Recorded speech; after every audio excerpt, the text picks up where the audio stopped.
लक्ष्मी भाई को प्रणाम है। चार भाइयों में चार नाम, और आपको लगेगा चार नाम में से एक भी नाम इस भाई ने गलत गिराया तो तालियां मत देना, मैं समझ जाऊंगा मैंने गलत लिखा है। और अगर आपको लगे कि चार पंक्ति में जो चार नाम गिराया वो चारों राजमाताएं हैं, तो आपके हाथ हम माताओं के नाम खड़े होकर ताली बजाते दिखाई दे कि अंग्रेजों को जीते न घुसने दिया किले में झांसी वाली रानी लक्ष्मी भाई को प्रणाम है। राष्ट्र के लिए सपूत को जब बनाते शिवाजी ऐसी राष्ट्रमाता जीजाबाई को प्रणाम है।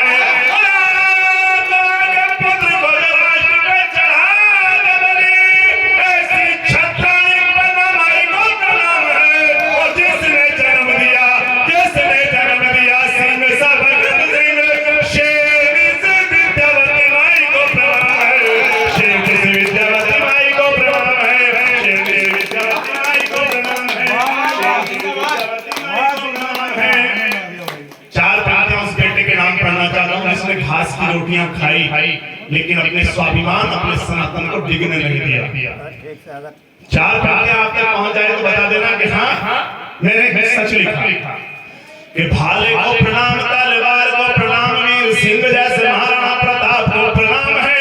जिसकी दहाड़ से ही कांपे शत्रुदल पाकर की उस पदचाप को प्रणाम है।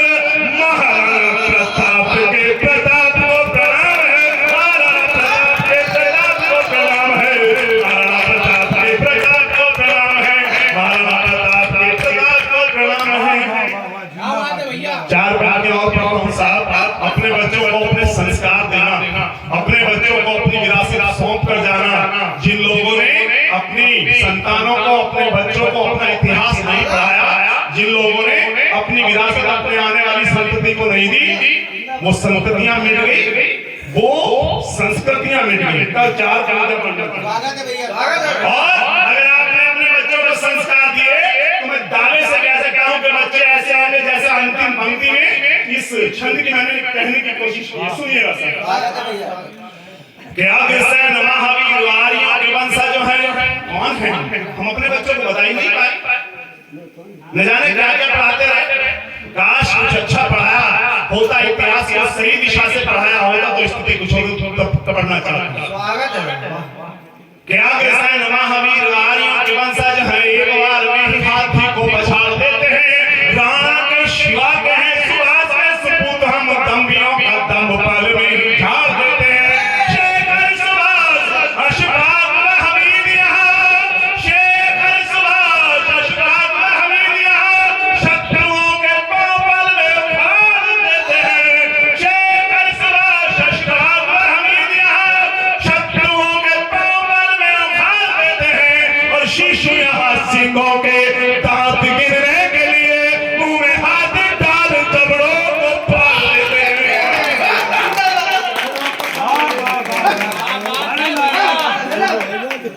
मुंह में हाथ डाल जबड़ों को पाल देते हैं, मुंह में हाथ डाल जबड़ों को पाल देते हैं। लेकिन आप ऐसा कर नहीं सकते साहब। इसी बात पर दादा सब सुनाइए, बेटे बाप ने दिलाया नहीं, बेटी ने बेटा इसी बात पर एक चाय और पिलाओ। लेकिन आप ऐसा कर नहीं सकते साहब। क्यों नहीं कर सकते वो बताता हूं। कारण यह है कि देश को खतरा बाहरी सीमा के बाहर जो लोग हैं उनसे नहीं। देश को खतरा न पाकिस्तान से, न चीन से, न अफगानिस्तान से, न अन्य किसी से। देश को खतरा देश में रहने वाले उन लोगों से जो दीमक की तरह देश को चाट रहे हैं।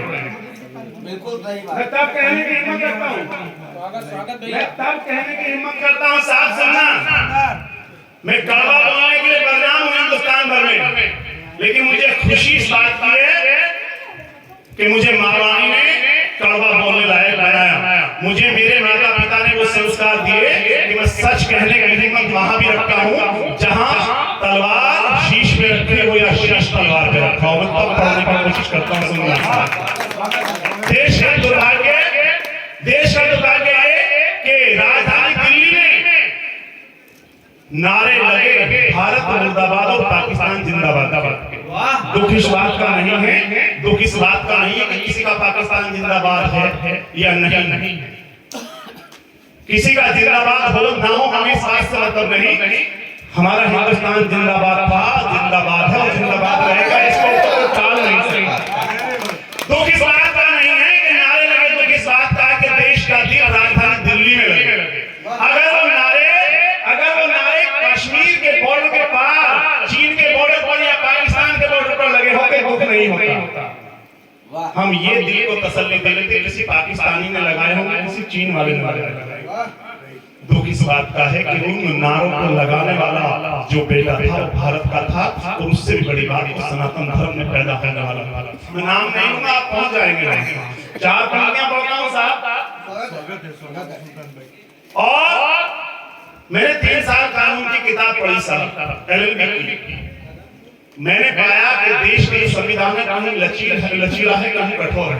मैं कहता हूं देश के खिलाफ बोलने वाला कोई व्यक्ति हो, देश के खिलाफ कोई भी व्यक्ति कोई हरकत करे तो उसके लिए संविधान केवल कठोर हो और उसके लिए सिर्फ एक सजा हो।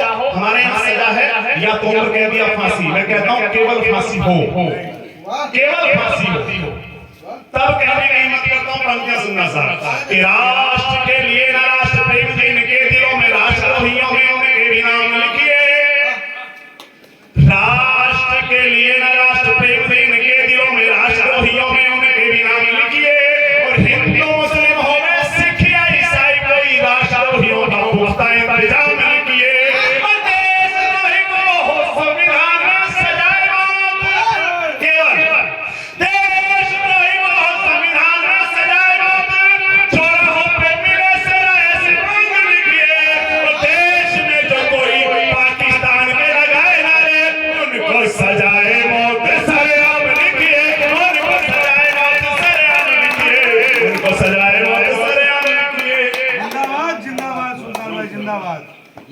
केवल जिंदाबाद है, जिंदाबाद है। 4 पंक्तियां और पढ़ता हूं साहब, और ये कहकर पढ़ता हूं जो 4 पंक्तियों में मैंने सजा बताई है। आप हिंदुस्तान के 4 शहरों में या 4 कोनों में किन्हीं 4 देशद्रोहियों को सजा दे दो, हिंदुस्तान से जो ये दीमक की तरह चाटने वाले लोग हैं तो भाग जाएंगे, खत्म हो जाएंगे। तब कहने के हिम्मत करता हूं सुनना साहब कि पागल सान भौंके कोई रास्ते में आपको तो गोली मारने का है कि हम डांट दीजिए। आदिकाल से परंपरा रही है जब कोई कुत्ता, कोई घोड़ा, कोई हाथी पागल हो जाता है तो उसे गोली मार दी जाती है। देश में पागल हो चुके कुत्तों का इलाज होता रहा कि पागल सान भौंके कोई रास्ते में आपको तो गोली मारने का है विधान डांट दीजिए।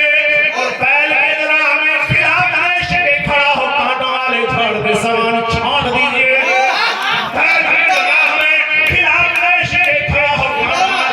समान छाट दीजिए।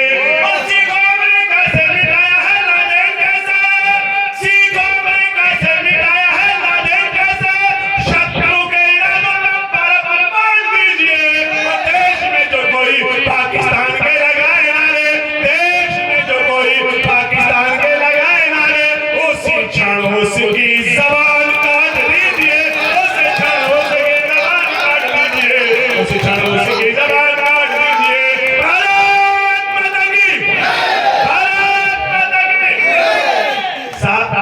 दूसरी तरफ आना चाहता हूं। और उससे पहले 4 पंक्तियां, मुझे पता है समय बहुत हो गया है, आपका मैं ज्यादा अतिक्रमण नहीं करना चाहता, लेकिन 4 पंक्तियां आगे कोई जाने वाला नहीं। मैं 4 पंक्तियां पढ़ना चाहता हूं भगवान शिव के नाम, क्योंकि यहाँ ये पावन धरा है जहाँ पर राम कथा हो रही है, जहाँ राम कथा होती है भगवान शिव स्वयं पहुंच जाते हैं क्योंकि वो भगवान श्री राम के इष्ट हैं। और इस मैंने आते एक बात कही थी, गाँव की पृष्ठभूमि से गाँव में पैदा हुआ, गाँव में पला बड़ा। और जब मुझे कहीं किसी गांव में कविता पढ़ने का सौभाग्य मिलता है तो मैं मानता हूं मैं तीर्थ करने आ गया, मैं तीर्थ कर रहा हूं, ऐसा मेरा मानना है। मुझे वही सुख अनुभव हो रहा है जो तीर्थ करके किसी व्यक्ति को। और आज वैसे भी शाहजहांपुर में जब मैं उन क्रांतिकारी अशफाकुल्लाह खान के परिवार के बेटों से मिला, उनके पोतों से मिला, पड़पोते से मिला, तो उनके मन में भी एक पीड़ा थी कि कोई उनसे मिलने नहीं आता, कोई उनसे बात करने नहीं आता। तो दोस्तों एक बात कहना चाहूंगा, आपके आसपास कोई शहीद हो, कोई क्रांतिकारी परिवार हो, तो वर्ष में एक बार होली, दिवाली, जब भी आपको समय मिले, जब भी आपको लोहड़ी पर, जब भी आपको समय मिले, आप एक मिठाई का डिब्बा कुछ पुष्प लेकर जाइए, कुछ फूल लेकर, कुछ फल लेकर जाइए उसके घर और जाकर उस परिवार को दीजिए। बस इतना कहना कि हम आपके साथ हैं, ताकि वो ये समझे कि हमने जो शहादत देश के लिए दी, हमारे परिवार का बेटा बेटी देश में शहीद हुआ, हमारी कोई गलती नहीं, ये देश, ये हिंदुस्तान हमारे साथ था। मैं चार प्यारा करना चाहता हूँ भगवान शिव के नाम सुनिएगा, इस तरह को एक देव मानते हैं। हर हर हरे महादेव के जय घोष मिले, जय घोष मिले, हर हर हरे महादेव के जय घोष मिले, जय घोष मिले, जहाँ सत्य सनातन के ही उद्घोष मिले, उद्घोष मिलेंगे। आए हैं देव भूमि पर ये काम लिए, आया हूँ देव भूमि पर ये काम लिए, गंगा जटा में धारे आशुतोष मिलेंगे, आशुतोष मिलेंगे, गंगा जटा में धारे आशुतोष मिलेंगे। लेकिन जब से हमने संस्कार देना बंद कर दिया, या ये कहिए जब से हम संस्कार नहीं दे पा रहे, तब से एक पीड़ा मेरे मन में है कि हम संयुक्त परिवार से एकल परिवार में आ गए, वो एकल परिवार भी टूटने लगे। मैं एक तो छंद यहाँ से कि बस एक जरा सी बात पे तकरार हो गई, तकरार हो गई, बस एक जरा सी बात पे तकरार हो गई, तकरार हो गई, दो भाइयों की बहुएं सरकार हो गई, सरकार हो गई, माता मरीन बहुओं का राज हो गया, माता मरीन बहुओं का राज हो गया, पुरखों के घर के बीच में दीवार हो गई, दीवार हो गई, पुरखों के घर के बीच में दीवार हो गई। और चार बातें इसी तरह से आप बोलना चाहता हूँ साहब, अगर कहीं मन पर फट से लग जाए, अगर लगे कि एक रचनाकार मेरठ से आया, क्रांतिकारी मेरठ से आने वाले बेटे ने कुछ अच्छी बात कही है, तो अपने परिवार में इस चीज को लागू करना। चार बातें होते हैं, खड़क जाए, कोई दिक्कत नहीं, टूटने नहीं चाहिए। दो भाई हो, न्यारे सब होते हैं, न्यारे वाले को बोलने वालों को पता नहीं लगना चाहिए कब बंटवारा होगा, तब कहने की हिम्मत करता हूँ। सुनिएगा साहब कि बंटवारे में भी रिश्ते जरा प्यार में रखिए, जरा प्यार में रखिए, बंटवारे में भी रिश्ते जरा प्यार में रखिए, जरा प्यार में रखिए, इतना तो प्रेम बारी से व्यवहार में रखिए, व्यवहार में रखिए, दिख जाए तेरा भाई का दिल में कभी कभी, एक ऐसा झरोखा नई दीवार में रखिए, दीवार में रखिए, एक ऐसा झरोखा नई बहुत बढ़िया। दीवार में रखिए। और देश का दुर्भाग्य ये है, मुझे एक घटना याद आती है, वहां से जल्दी सुनिएगा। सच्ची घटना सुनाता हूँ। मुंबई में एक माँ ने, विधवा माँ ने अपने बेटे को लोगों के घर बर्तन मांजकर, लोगों के कपड़े सिलकर, लोगों के यहाँ मेहनत मजदूरी करके पढ़ाया।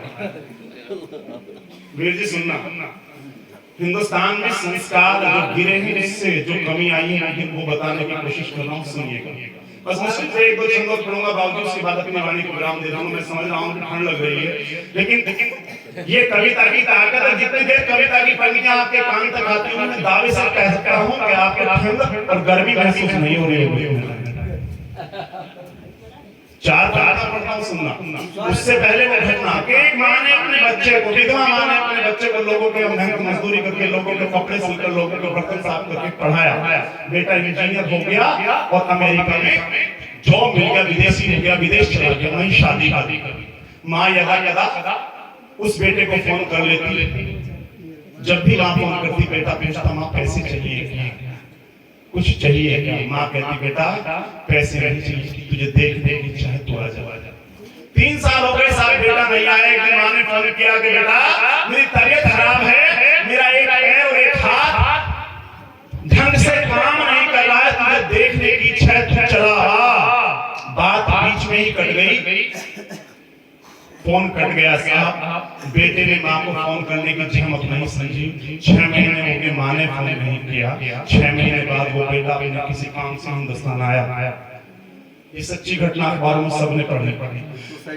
6 महीने बाद वो बेटा हिंदुस्तान आया, अपने घर मुंबई पहुंचा। जब वो मुंबई पहुंचा तो उसने जाकर पड़ोसियों से पूछा, क्योंकि घर का ताला लगा था, अंदर से बंद था। उसने कहा कि मेरी एक बूढ़ी अम्मा यहाँ रहती थी, आपने देखा क्या? पड़ोसियों ने कहा, भैया नहीं, कई महीने हो गए, 5-6 महीने हो गए, अम्मा को हमने नहीं देखा। दरवाजा तोड़ा गया, मेन दरवाजा तोड़ा गया, कुछ नहीं था अंदर। जिस कमरे में माँ लेटी थी, जब उस दरवाजे को तोड़ा गया तो दृश्य देखना। उसके बाद 4 पंक्तियां पढ़ता हूँ, साफ संवेदनाएं कहां से मर गई आदमी की। आदमी पैसे के पीछे कितना लालच, कितना दीवाना है, आदमी कितना पागल हो गया। धन के लालच से कुछ दिखता नहीं, रिश्तों की अहमियत उसे पता नहीं रही। तब कहना चाहता हूँ कि दरवाजा तोड़ा गया कमरे का, तो माँ की देह आधी पलंग पर और आधी जमीन पर लटकी हुई है, और माँ के हाथ में रिसीवर लटक रहा है। दोस्तों, दुख की बात यह है कि मां की देह को दीमक खा गई, केवल हड्डियों का ढांचा बचा। जब संवेदना इतनी गिर जाए, जब संवेदना इतनी मर जाए, जब हम धन के लिए इतने लोलुप हो जाए, इतने आतुर हो जाए कि धन के अलावा मैं कुछ ना दिखता हूं, तब 4 पंक्तियां पढ़ता हूं। उसके बाद 2 छंद पढ़ के अपनी वाणी को विराम दे दूंगा। यहाँ से पंक्ति सुनना। हम हंसते रहे, दर्द सुनाया नहीं गया, सुनाया नहीं गया। हम हंसते रहे, दर्द सुनाया नहीं गया, सुनाया नहीं गया। होठों पे तेरा नाम हिलाया नहीं गया, लाया नहीं गया। जिस शेर के लिए पूरी गजल कहीं वो शेर सुनना है इसी पंक्ति में कि होठों पे तेरा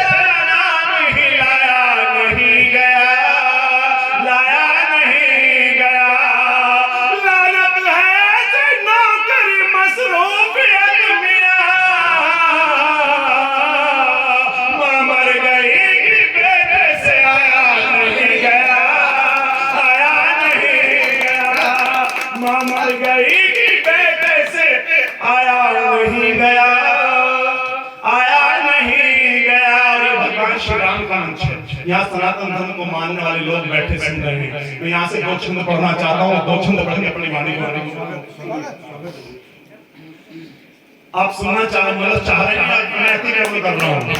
केवल 2 छंद पढ़ता हूँ, यहाँ से सुनिएगा। बिल्कुल ताजा लिखे हैं, आप तक पहुँच जाएंगे तो मेरा लिखना सार्थक हो जाएगा। यहाँ के लिए लिखे 2 छंद।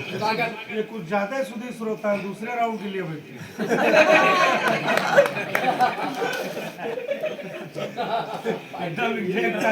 कहा है कि एक कलमकार का, एक कवि का अच्छा एक ही श्रोता मिल जाए। संसार की सबसे बड़ी पुस्तक, संसार की सबसे पवित्र पुस्तक। आप लोग उत्तर प्रदेश से हैं, मैं भी उत्तर प्रदेश से हूँ। आपको गर्व होना चाहिए कि हमने उस धरा पर जन्म लिया जिस पर प्रभु श्री राम जन्मे हैं, जिस पर प्रभु श्री कृष्ण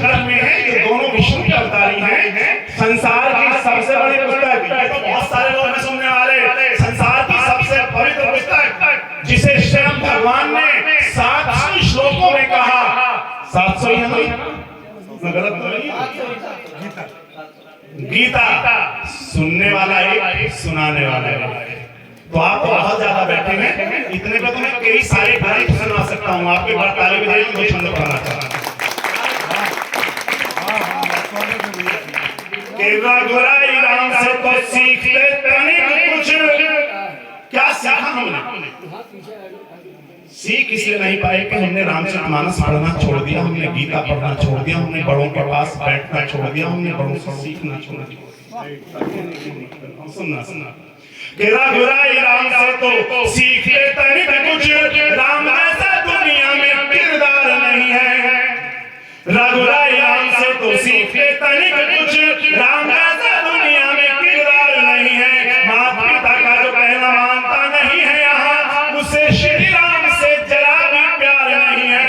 और श्री राम ने सौतेली माता का भी माने कहा, वनवासी होने से भी इनकार नहीं है।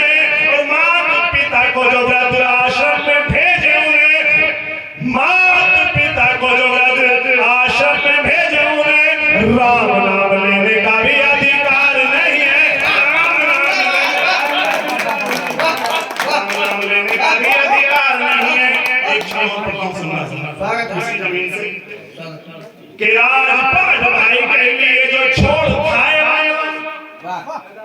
राजपाट भाई के लिए जो छोड़ खाए, आज किसी भाई में ये संस्कार नहीं है। शबरी के झूठे बेर खाए हंसते हुए जो राम राजा का सुपुत्र भीड़ प्रजाति की महिला उसको मां कहकर संबोधित करता है। ये संस्कार राम एक राजा का पुत्र, क्षत्रिय कुल से, रघुकुल से, और एक भीड़ जाति की महिला मिलती है मां कहकर संबोधित करता है। और उसके ममत्व में, उसकी ममता में इतना आदर हो जाता है, इतना प्रसन्न हो जाता है कि मां झूठे बेर, झूठे नहीं, वो चेक कर रही थी, वो देख रही थी चख के कि कहीं मेरे बच्चे को कोई खट्टा बेर ना चला जाए। उस ममत्व को स्वीकार करना मैं तब कहने की कोशिश करता हूँ कि राजपाट भाई के लिए जो छोड़ खाए वाला, आज किसी भाई में ये संस्कार नहीं है। सबरी के झूठे बेर खाए हंसते हुए जो ऊंच नीच भेदभाव का विचार नहीं है। और भाई के लिए जो सुसैन वैद के जोड़े हाथ, तीन लोग के उन्नत अहंकार नहीं है। और भाई से जो लड़े चंद रुपयों के लिए, उन्हें राम नाम लेने का अधिकार नहीं है। चार पंक्तियां मेरे छोटे भाई का भाई का आदेश था, पता नहीं कैसे कंठ पकड़ रहा है ये। अंतिम चार पंक्तियां कोई छंद पढ़ रहा हूँ नहीं, उसके जो जो जो भी करने हैं वो सब नहीं। अरे वो एक कविता पढ़ के अपने सामने दिक्कत है क्योंकि बेस ज्यादा बढ़ गया, या तो इसका बेस ज्यादा बढ़ रहा है, मेरा बढ़ गया। चलिए मैं एक शेर पढ़ देता हूँ साहब। हमने ये मैं धारा के विपरीत पढ़ने वाला हूँ। मैं दादा कड़वा बोलने के लिए बदनाम हूँ, मैंने पहले भी कहा। अपनी कड़वाहट का एक छंद आपको सब, और जिस तेवर के लिए हिंदुस्तान भर में बुलाया जाता है, जिस तेवर के लिए हिंदुस्तान भर के लोग स्नेह करते हैं, छंद में तेवर देखना। चार पंक्तियां पढ़ता हूं, अंतिम अपने कविता पाठ की, और जितने प्यार से अब तक सुना उतने ही प्यार से विदा करना। फिर हम आदरणीय कमलेंद्र दादा की ओर चलेंगे, उनको सुनना है। चार पंक्तियां पढ़ता हूँ। हमने बेटियों को फोन दिए इसलिए, सुनना कड़वा होने की कोशिश कर रहा हूँ, सुनिएगा। हमने बेटियों को फोन दिए इसलिए कि बेटी स्कूल से आते समय, अपनी नौकरी से आते समय, कहीं काम से गई है, वहां से आते समय अगर लेट हो जाए, कॉलेज में एक्स्ट्रा क्लास हो, ऑफिस में कोई एक्स्ट्रा वर्क हो, उसके लिए उसे 15 मिनट 20 मिनट आधा घंटा रुकना पड़े, तो घर फोन करके माँ को, पिता को, भाई को, बहन को, किसी को ये बोल दे आज 15 मिनट लेट हो। लेकिन उस फोन का सदुपयोग से ज्यादा दुरुपयोग हो रहा है।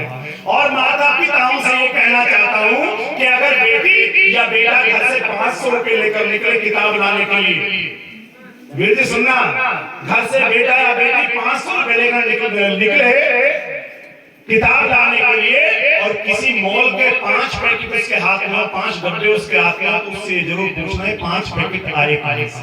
जिस दिन ये पूछना शुरू कर दिया उस दिन बच्चे कुछ भी करने से पहले 50 बार सोचेंगे। अंतिम छंद पढ़ता हूं सुनना। वैसे तो 9-10 छंद हैं लेकिन कंठ मेरा साथ नहीं दे रहा।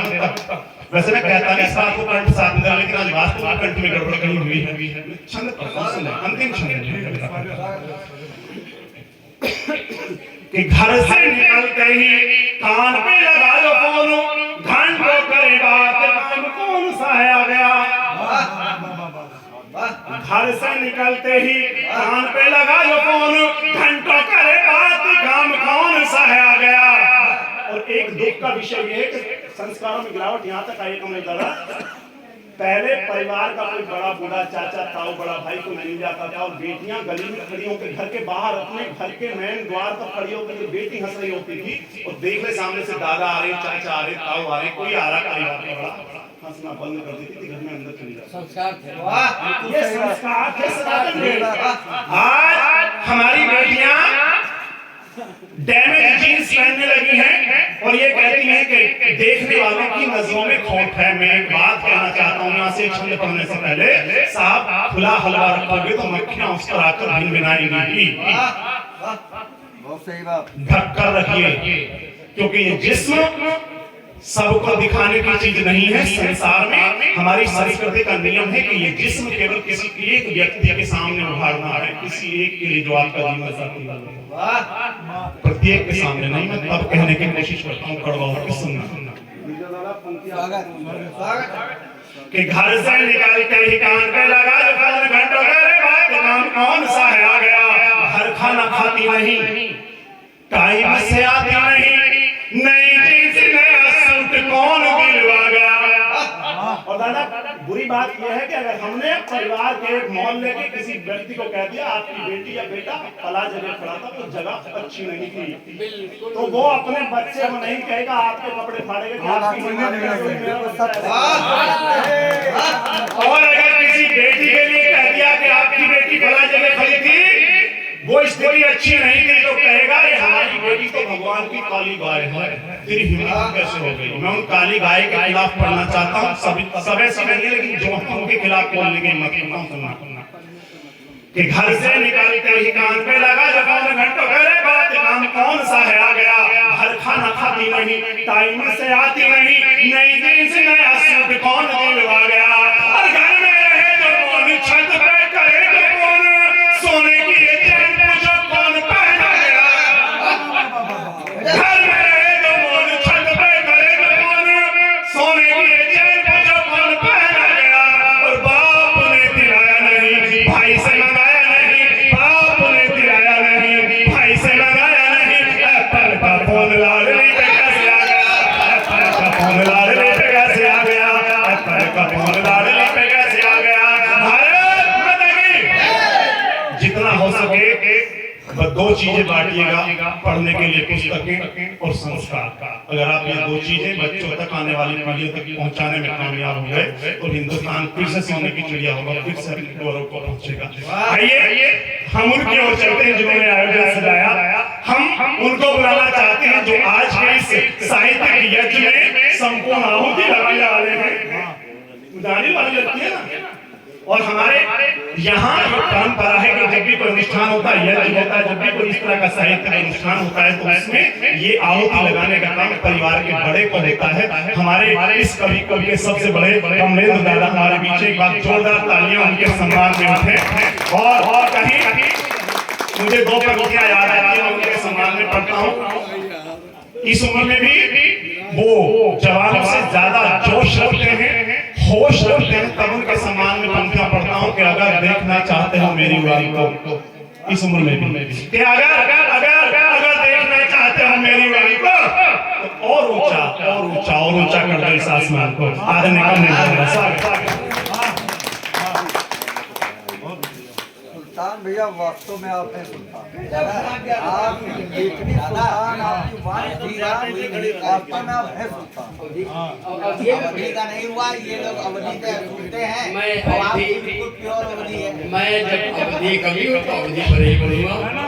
लेकिन एक बार माँ मीरा रानी को प्रणाम करते हुए, समस्त विद्वान पंडितों को नमन करते हुए और ये नवीन मंच जो निर्माण हुआ है, इसके प्रथम आयोजन पर कम से कम मेरा ये दायित्व तो बनता है। और क्योंकि हमारा जो है समाज संस्कारित समाज है, तो कम से कम एक माँ के चरणों में वंदना तो बनती है। दूसरा, क्योंकि प्रथम मंच मुझे राजकिशोर पांडे प्रहरी जी द्वारा मिला था, और अभी मेरे विद्वान बंधु ने कहा भी कि संस्कार नहीं है, तो संस्कार अगर न होते तो एक बार मेरे मस्तिष्क में ये विचार नहीं आता कि मैं अपने